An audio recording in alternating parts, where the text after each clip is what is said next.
Vamos a comenzar la reunión. Bienvenidos a todos. Si podéis ir tomando asiento y vamos a intentar conectarnos, porque ya sabéis que venimos con muchas cosas de la semana, tenemos ganas de contarnos las cosas entre nosotros, pero es momento ya de conectar nuestra mente, nuestro espíritu, para poder tener esta reunión, para poder alabar al Señor, para poder escuchar su palabra.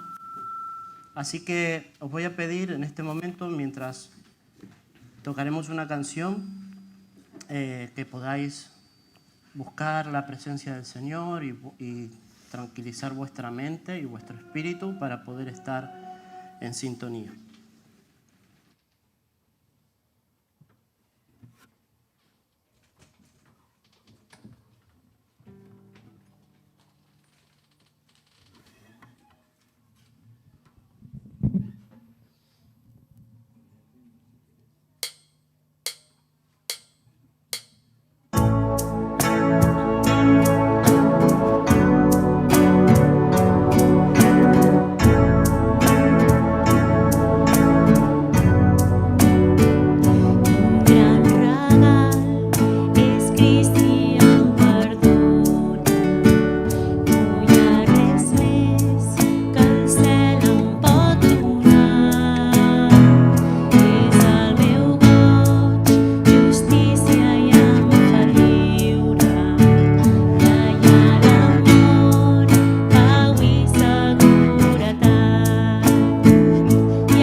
Muy bien.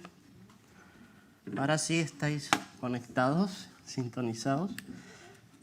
Bueno, no sé si lo habéis visto o no os habéis fijado, pero tenemos ahí una inscripción hace muchos años y habla de que Jesús vive. Y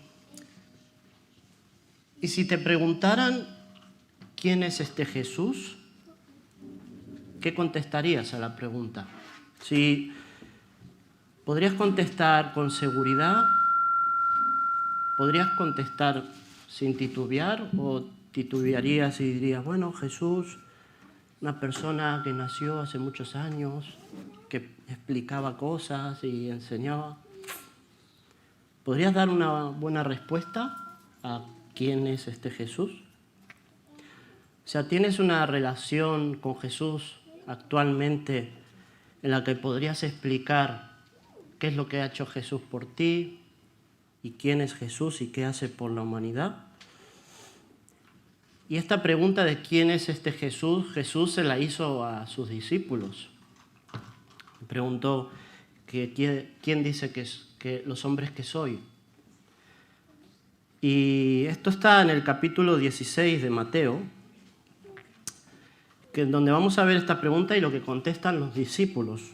Bueno, lo que contesta Pedro, no se sabe qué contestaron los demás, pero podemos buscar, si queréis, en Mateo 16, del versículo 13 al versículo 16, que lo tengo aquí, dice: Cuando llegó a la región de Cesarea de Filipo, Jesús preguntó a sus discípulos: ¿Quién dice la gente que es el Hijo del Hombre? Le respondieron: unos dicen que es Juan el Bautista, otros que es Elías y otros que Jeremías o uno de los profetas. ¿Y ustedes, quién dicen que soy yo? Dice Jesús, ¿no? Y Pedro le contestó: tú eres el Cristo, el Hijo del Dios viviente. Ahora bien, yo creo que Jesús no hizo esta pregunta para obtener información del panorama, ¿no? Esta pregunta Jesús la hizo a sus discípulos para estar seguros de que ellos entendían quién era Jesús, para estar seguros de qué significaba seguirle a Él. ¿Y tú te has preguntado alguna vez te has hecho esta pregunta de quién es Jesús, al que seguimos y al que leemos en la Biblia? ¿Él es quien dice ser? Y Pedro le contestó a Jesús a la pregunta y le dijo que era el Cristo, el Hijo del Dios viviente, y Jesús le contestó: dichoso tú, Simón, hijo de Jonás, le dijo Jesús, porque eso no te lo reveló ningún mortal, carne y sangre, sino mi Padre que está en el cielo. O sea, le vino a decir como que no lo averiguaste por tu cuenta, sino que Dios, el Padre, te lo reveló. Entonces, ¿qué importancia tiene saber contestar esta pregunta? O sea, ¿qué relevancia tiene? Es tan importante poder contestar esta pregunta y la verdad es que sí. Importa muchísimo poder contestar sin titubear. Porque si sabes contestar esta pregunta, podrás beneficiarte de la gracia de Dios. Permitirá que Jesús entre en tu vida y pueda transformarte. Porque cuando Jesús entra en tu vida y cuando tú le aceptas como Señor, pasan varias cosas. Y voy a enumerar 3, rápido. Moldea nuestro carácter, pero no podemos ser iguales, ¿verdad? Cuando sabemos quién es Jesús y lo que hizo, nuestro carácter cambia debido al impacto que Jesucristo tiene en las vidas de las personas. También impacta en nuestras creencias, y no solo en la creencia de lo que es Jesús y quién es Jesús, sino en la creencia de todas las cosas. Debería de impactar en lo que creemos de todo lo demás, del universo, de la creación, de la vida familiar. Debería de impactar en todas nuestras creencias. Y también influye en nuestro estilo de vida. De modo que si alguno está en Cristo, o sea, es decir, si conoce a Cristo, si sabe contestar esta pregunta a la que estamos hablando, nueva criatura es, las cosas viejas pasaron y aquí todas son hechas nuevas. O sea, que moldea, impacta e influye en nuestra vida. Y no es algo que solo afecte en nuestro presente, ¿verdad? Porque el saber y contestar esta pregunta y creer en Jesús como Salvador también determinará tu futuro eterno, no tu futuro de dentro de unos años, sino que tu futuro eterno. Por tanto, recuerda lo trascendente e importante que es saber qué significa contestar a esta pregunta de quién es este Jesús. Y hoy tenemos la oportunidad de conocer más acerca de Jesús y tenemos el privilegio de tener con nosotros a nuestro hermano Arturo, que nos va a hablar de este Jesús, de este Señor, de este Rey de Reyes. No voy a hacer ningún spoiler, ¿vale? Pero sí que diré que va a predicar del Salmo 72, en donde ya se habla de Jesús, porque recordemos que Jesús no empezó a existir cuando nació en Belén, ¿verdad? Jesús ya vivía y existía desde todos los tiempos. Y no quiero decir mucho más, solo quiero que estéis atentos a lo que Dios tiene preparado para nosotros. Lo que Arturo nos trae hoy es la palabra de Dios y en ella podremos conocer más sobre este Jesús, de quién es, qué ha hecho, qué hace y qué hará. Amén. Entonces vamos a continuar con nuestra reunión de esta mañana y vamos a cantar a este Jesús, a este Señor, a este Dios. Vamos a alabarle, vamos a glorificar su nombre. Y cuando predique Arturo, recuerda lo que hemos dicho, ¿no? ¿Quién es este Jesús? Él nos va a explicar cosas, seguro, muy, muy interesantes y muy potentes. Así que os invito a poneros de pie, vamos a cantar unas canciones.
Senyor, gràcies perquè tenim joia, perquè ets tu el que ens la dones, perquè, com hem cantat, Senyor, amb Crist ho tenim tot, tenim el perdó dels nostres pecats i sabem que ens espera una vida gloriosa al teu costat, una vida eterna.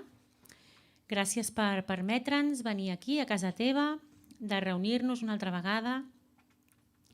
Gràcies per omplir les nostres vides. En el nom de Jesús. Amén.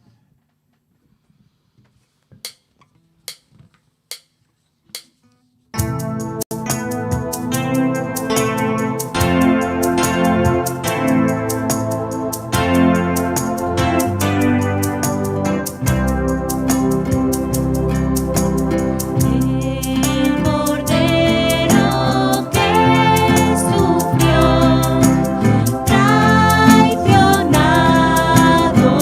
es.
Muy bien. Y ahora vamos a pasar a la parte de la predicación en la que ahora nosotros estábamos diciéndole cosas a Dios y ahora Dios será el que nos diga cosas a nosotros, si estamos atentos, ¿vale? Y le voy a pedir a Arturo si puede pasar y vamos a orar por él. Quien no lo conozca es nuestro hermano mexicano, yo le aprecio un montón y amo también su país. Así que voy a orar por él para que el Señor esté con él y pueda ser sensible a su voz. Señor, te damos gracias por este día, te damos gracias porque podemos volver a estar aquí. Señor, te pido en esta mañana por Arturo, Señor, que tú le guíes, que oigamos tu voz a través de él, Señor. Y también te pido que nos hagas sensibles para poder escuchar lo que tú tienes preparado para esta mañana. Te damos gracias por todo, en el nombre de tu Hijo Jesús. Amén. Gracias.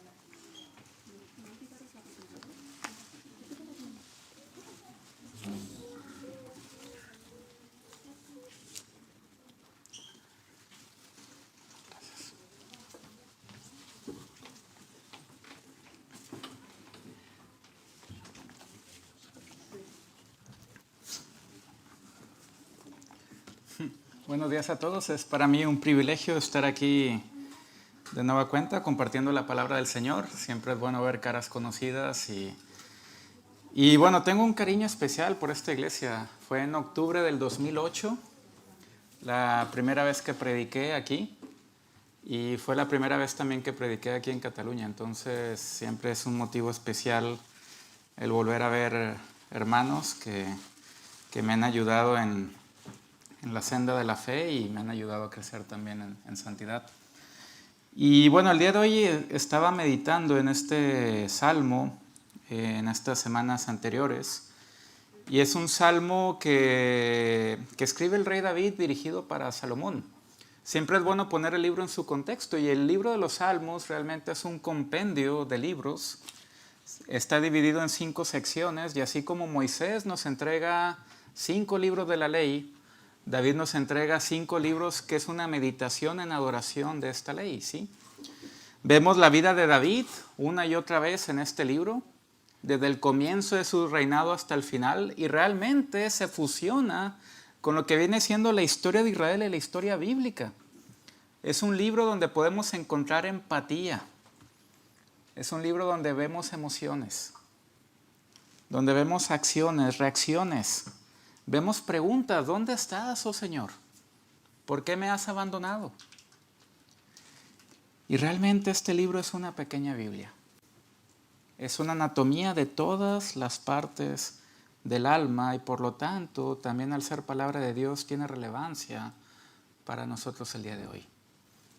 Y en este salmo en especial, David, que está a punto de morir, escribe unas palabras a su hijo.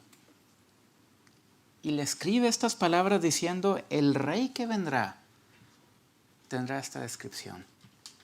Hará esto y las naciones van a reaccionar. Y son 3 cosas que se mencionan en este salmo, en esta petición. Y son las 3 cosas que vamos a ver. Si la descripción del rey justo, una y otra vez vemos cómo realmente la nación de Israel quería un rey que meditara en la ley del Señor. Y una y otra vez vamos a ver cómo en este salmo se va a mencionar que este rey va a salvar a los menesterosos de los opresores. Qué gran cosa de escuchar, ¿no? Es dulce esto. Y que este rey va a ser eterno. Y nosotros en la política a veces queremos que los políticos ya terminen su mandato y que venga el siguiente, ¿no? A ver si es mejor o bueno, ya en 4 años lo echamos, ¿no? Pero aquí hay una diferencia, ¿sí? Un rey que realmente va a mostrar empatía, va a salvar a los menesterosos un rey que va a ejercer dominio sobre el mundo y un rey que va a recibir reconocimiento de las naciones, ¿sí? David hace esta petición, es una petición de que Dios dé al rey un sentido de justicia para con el pueblo, en especial para con los oprimidos. Se espera que las fronteras del reino de Israel se expandan, así como la influencia del rey llegue a todas las naciones del mundo. Y que esto pueda materializar la promesa que Dios le hizo a Abraham en Génesis 12. En ti serán benditas todas las naciones de la tierra. Y vemos cómo hay cosas en la Biblia que podemos leer de repente, pero después empiezan a cobrar sentido. Y todos los detalles son importantes. Y esta petición, esta promesa hecha a Abraham se va a ver vista en la persona y obra del Señor Jesús. Y vamos a ver cómo este salmo es un salmo mesiánico. Jesús está aquí. Jesús es este rey. Y es este hombre que va a gobernar y que nos va a llevar a la victoria. Y antes de empezar a la meditación de la palabra del Señor y a la lectura, oremos que el Señor nos bendiga en esta mañana. Padre, gracias por tu palabra. Te pido que en esta mañana tú nos des ojos para ver, oídos para oír y un corazón para entender. Te pido, Padre, que sean gratos los dichos de mi boca y la meditación de mi corazón delante de ti. Gracias, Padre, por este gran Rey que tenemos, por Jesús, el cual sigue mostrando empatía para con nosotros. Señor, ayúdanos a encontrar el descanso que Él promete, yendo a Él y depositando toda nuestra ansiedad sobre Él, ya que Él tiene cuidado de nosotros. Señor, guíanos en esta mañana por medio de tu Espíritu Santo y te agradecemos el perdón de pecados que encontramos en tu Hijo. Te lo pedimos todo en el nombre de Jesús. Amén. Salmo 72, esta es la palabra del Señor. Para Salomón. Oh Dios, da tus juicios al rey, tu justicia al hijo del rey. Él juzgará a tu pueblo con justicia y a tus afligidos con juicio. Los montes llevarán paz al pueblo y los collados justicia. Juzgará a los afligidos del pueblo, salvará a los hijos del menesteroso y aplastará al opresor. Te temerán mientras duren el sol y la luna, de generación en generación. Descenderá como la lluvia sobre la hierba cortada, como el rocío que destila sobre la tierra. Florecerá en sus días justicia y muchedumbre de paz hasta que no haya luna. Dominará de mar a mar y desde el río hasta los confines de la tierra. Ante él se postrarán los moradores del desierto y sus enemigos lamerán el polvo. Los reyes de Tarsis y de las costas traerán presentes. Los reyes de Sabá y de Seba ofrecerán dones. Todos los reyes se postrarán delante de él. Todas las naciones le servirán. Porque él librará al menesteroso que clamare, y al afligido que no tuviere quien le socorra. Tendrá misericordia del pobre y del menesteroso, y salvará la vida de los pobres. Del engaño y de violencia redimirá sus almas, y la sangre de ellos será preciosa ante sus ojos. Vivirá y se le dará del oro de Sabá, y se orará por él continuamente. Todo el día se le bendecirá. Será echado un puñado de grano en la tierra, en las cumbres de los montes. Su fruto hará ruido como el Líbano, y los de la ciudad florecerán como la hierba de la tierra. Será su nombre para siempre. Se perpetuará su nombre mientras dura el sol. Benditas serán en él todas las naciones. Lo llamarán bienaventurado. Bendito Jehová Dios, el Dios de Israel, el único que hace maravillas. Bendito su nombre glorioso para siempre, y toda la tierra sea llena de su gloria. Amén y amén. Aquí terminan las oraciones de David, hijo de Isaí. Amén. Que el Señor siga bendiciendo la lectura de su palabra. 3 puntos principales, como hemos mencionado al inicio, que vamos a ver son la descripción del rey justo, los primeros 7 versos. ¿Qué descripción se hace de este rey? ¿Por qué es importante ver esta descripción? Segundo punto, los versos 8 al 14, el dominio y gobierno del rey. ¿Qué es lo que va a gobernar? ¿Por qué es importante que se expanda este dominio? Y el tercer punto, el reconocimiento de las naciones hacia el rey. Versos 15 y 17. ¿Cuál es la reacción de los pobladores, de los súbditos? ¿Y por qué esto también nos lleva a un punto que vamos a ver en la conclusión? ¿Sí? Vemos que este salmo lo escribe David, está dirigido para Salomón. Vemos que justo antes, en sus Biblias, antes de empezar el capítulo en sí, aparece una frase que es para Salomón. Eso aparece en el texto hebreo, forma parte de la Biblia. Entonces vemos que aquí es un salmo dirigido para el descendiente de David.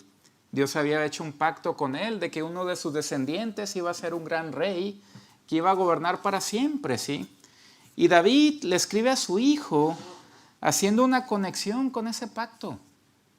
Pero vemos que este hijo de David, Salomón, no puede ser la persona descrita aquí. Tiene que ser alguien más, ¿sí? Y empieza David la oración dirigida para Salomón. Oh Dios, da tus juicios al rey y tu justicia al hijo del rey. Es interesante que si nosotros vamos a Deuteronomio, vemos en la ley de Moisés, que uno de los requisitos fundamentales que debía tener el rey de Israel es de que meditara en la ley de Dios de día y de noche. Y no solo que meditara en ella, sino que hiciera una copia de la ley de Dios y que la tuviera cerca todos los días de su vida.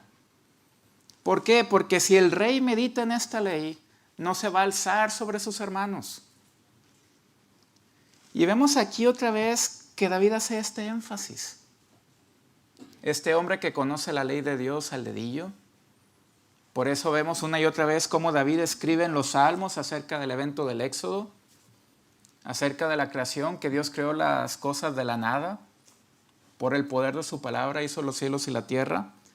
Y vemos que la primera petición es de que este rey muestre justicia. Y si vamos a la historia de Israel, efectivamente al comienzo de su reinado Salomón mostró justicia. Vemos la decisión salomónica, ¿sí? Con dos mujeres que están discutiendo acerca de cuál es la verdadera madre del niño. Y vemos que Salomón ahí muestra una sabiduría que nunca se había visto sobre la tierra. Y vemos que aquí el énfasis es el mismo, que el rey aplique la justicia. Y que si realmente el rey aplica la justicia, esto nos lleva al verso 2, que este rey va a juzgar con justicia y a los afligidos con juicio. Y fíjense cómo una y otra vez va a haber este eco de la palabra afligido una y otra vez. Se va a hablar de los afligidos, de los menesterosos, de los que no tienen socorro. Y vemos que este es el énfasis que tiene que tener el rey de Israel. Una persona que muestra empatía para con los demás, que muestra amor y compasión. La misma compasión que mostró David para con el hijo de Jonatán, Mefisboset. Y vemos que Mefisboset siempre comió en la mesa del rey. Y vemos que este es el punto principal, que hay un cambio palpable. Si el rey está bien y aplica la ley, las cosas siguen su curso. Pero si el rey está podrido, vemos después en el libro de Reyes y en el libro de Crónicas cómo todo se viene al traste. Y es el gran cambio. Y se nos menciona la narrativa en el verso 3, ¿sí? ¿Qué resultados va a llevar esto? Los montes llevarán paz al pueblo y los collados justicia. El rey efectivamente va a juzgar a los afligidos del pueblo, va a salvar a los hijos del menesteroso y va a aplastar al opresor. La tierra mostrará justicia. Este rey traerá buenas nuevas a los necesitados. Y este rey tendrá una memoria eterna. Y es la búsqueda de la inmortalidad. Que nadie te olvide. Una de las historias más antiguas del mundo es la epopeya de Gilgamesh. Y ahora en verano les recomiendo, si pueden leerles, una historia de un rey babilónico, el rey de Uruk. Y es un rey que tiene un amigo que se llama Enkidu. Y este rey, a diferencia de David, es de lo peor. Es un déspota. Pero hace una amistad con un hombre que se llama Enkidu. y hace aventuras increíbles. Van al bosque del Líbano, matan a monstruos, pero llega un momento en que Enkidu muere y su cuerpo se empieza a gusanar. Y Gilgamesh ve esto y dice, me va a pasar exactamente lo mismo. Y el libro habla acerca de la búsqueda de la inmortalidad, una inmortalidad que nunca encuentra.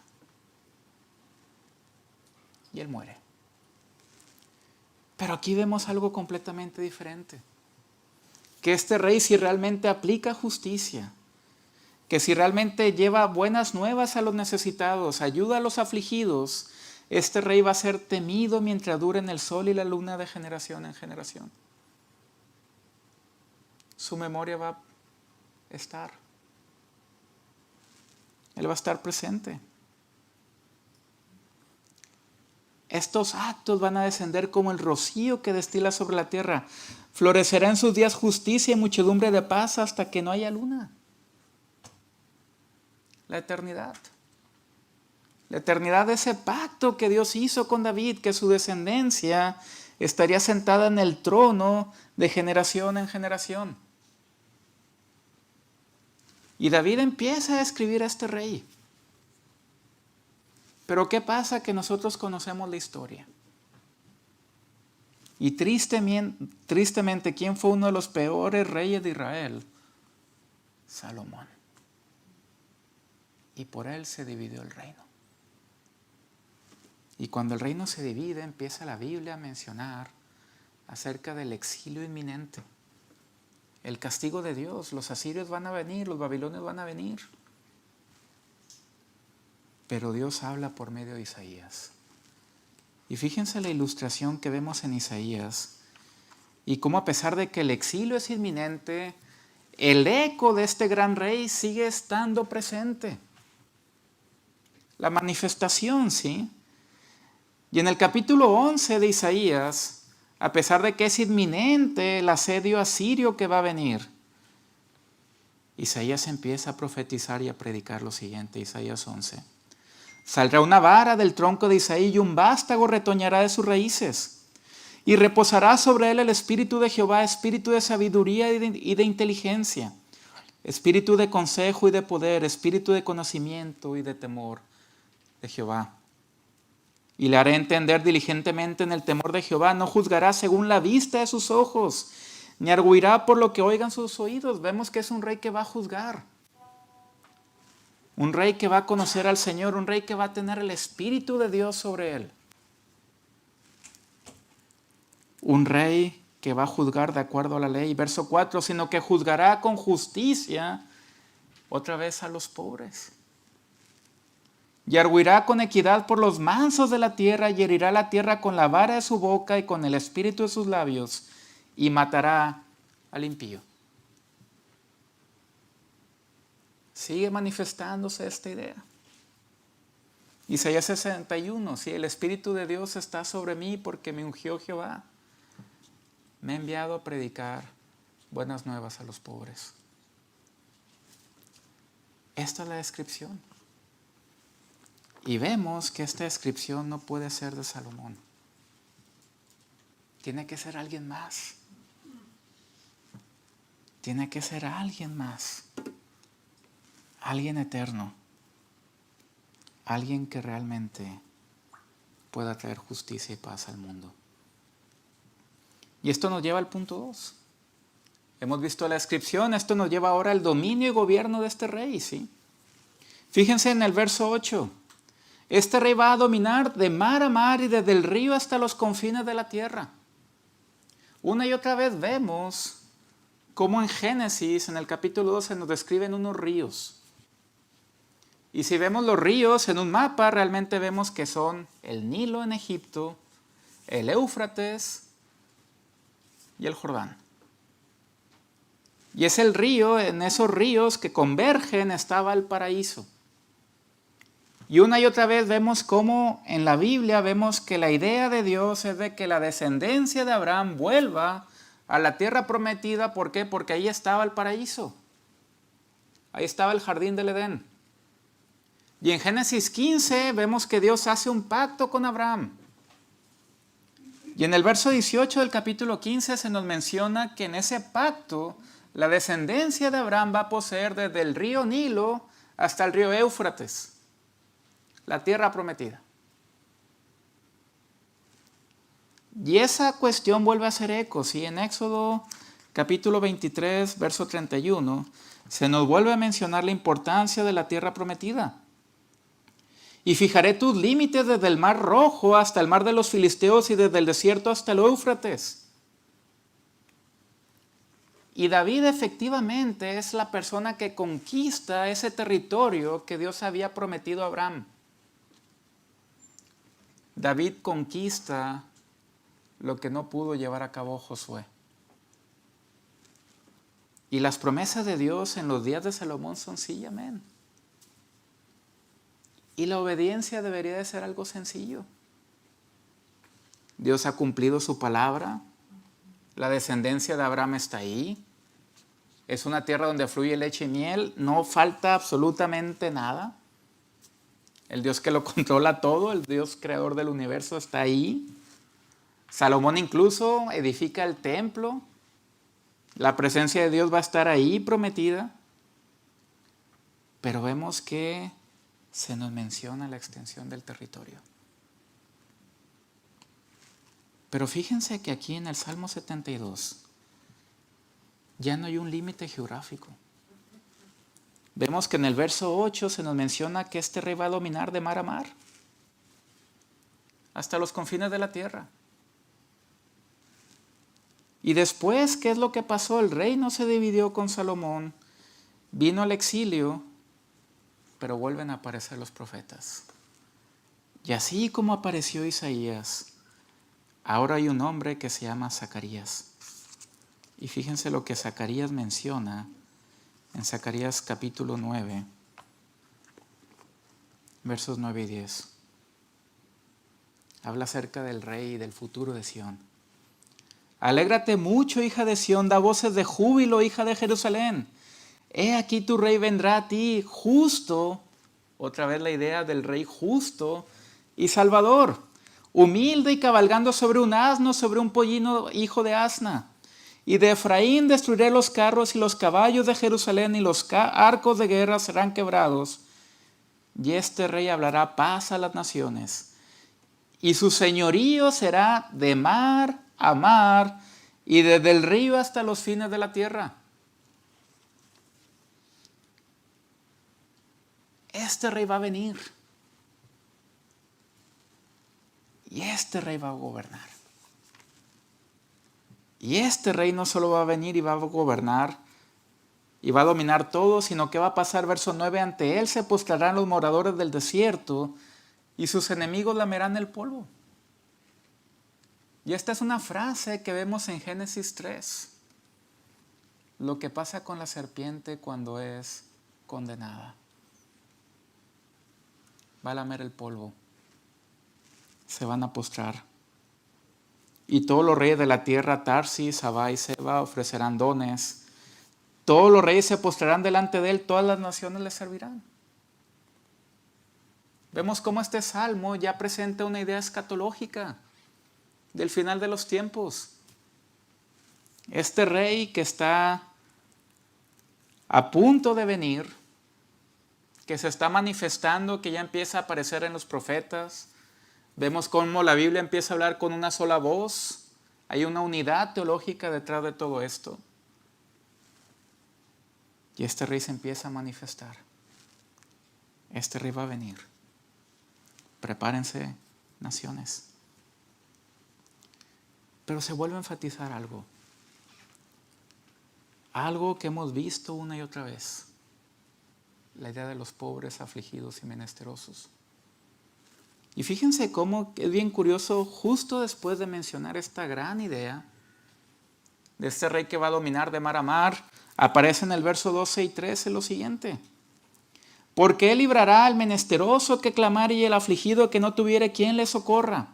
Tendrá misericordia del pobre y del menesteroso y salvará la vida de los pobres. Fíjense cómo una y otra vez vuelve a aparecer esta idea. Lo hemos visto al comienzo del Salmo en el verso 4. Lo hemos visto con el profeta Isaías, con el profeta Zacarías. Lo vuelve a enfatizar aquí otra vez David en esta oración. Y la idea es el por qué. Vemos que David realmente había mostrado misericordia a Mefiboset.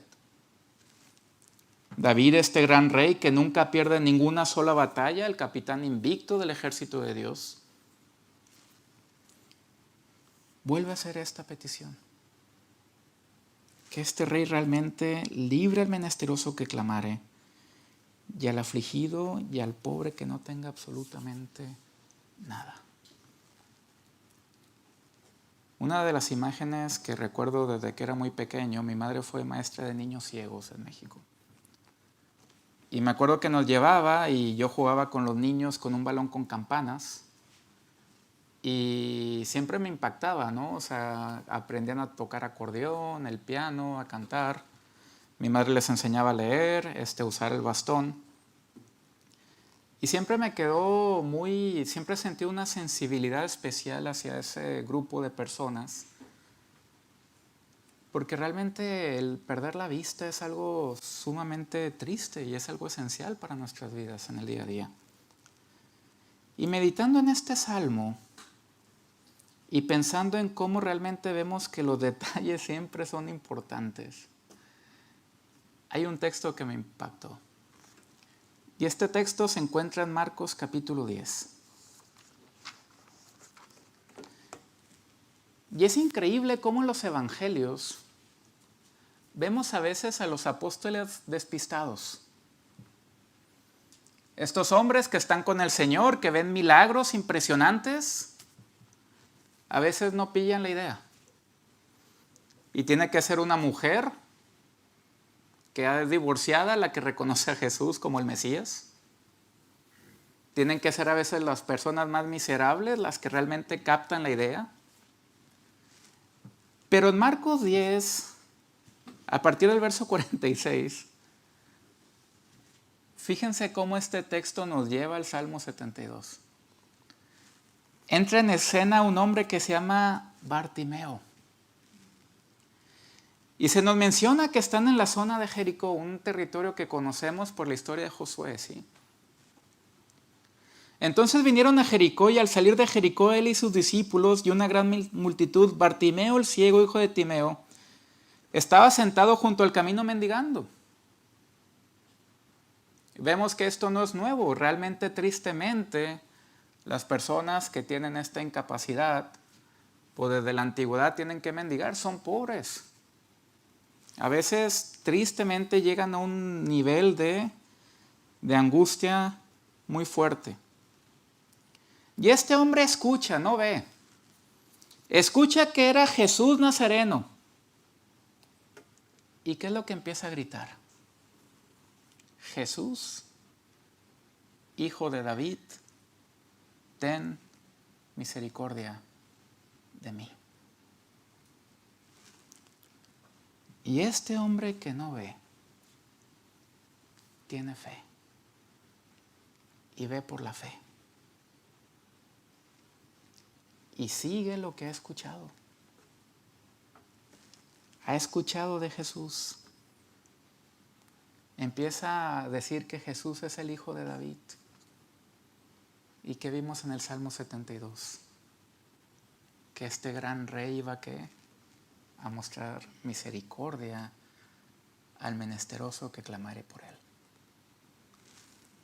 Y vemos que incluso le piden las personas que calle y que dice, clama mucho más, hijo de David, ten misericordia de mí. Y el texto paralelo de Mateo menciona que Jesús se compadeció. Y que efectivamente salvó y le dio la vista a Bartimeo. Porque Jesús es este gran Rey eterno que muestra compasión y misericordia a todo aquel que clama por él. Vemos esta gran realidad y vemos cómo este salmo es completamente mesiánico. Es este Rey que cuida de nosotros, que muestra empatía hacia nosotros, que hace la invitación diciéndonos que vengan a Él todos los que están cansados y trabajados, que Él dará descanso. Que depositemos toda nuestra ansiedad sobre Él. ¿Por qué? Porque Él tiene cuidado de nosotros. Que Jesús sigue siendo el Rey que está sentado a la diestra de Dios y que sigue y seguirá mostrando empatía y que seguirá mostrando misericordia. Hay un texto que está en Hebreos capítulo 7,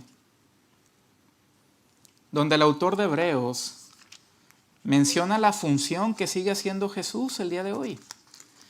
Y a veces como iglesia hemos perdido algunas cuestiones importantes, sobre todo, por ejemplo, la ascensión. Nos enfocamos mucho en la Navidad, en la natividad del Señor, que es fundamental.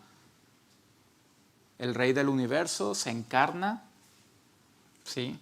Se humilla, se hace embrión, tiene que estar 9 meses en gestación, tiene que aprender a comer, a leer y a escribir, a caminar.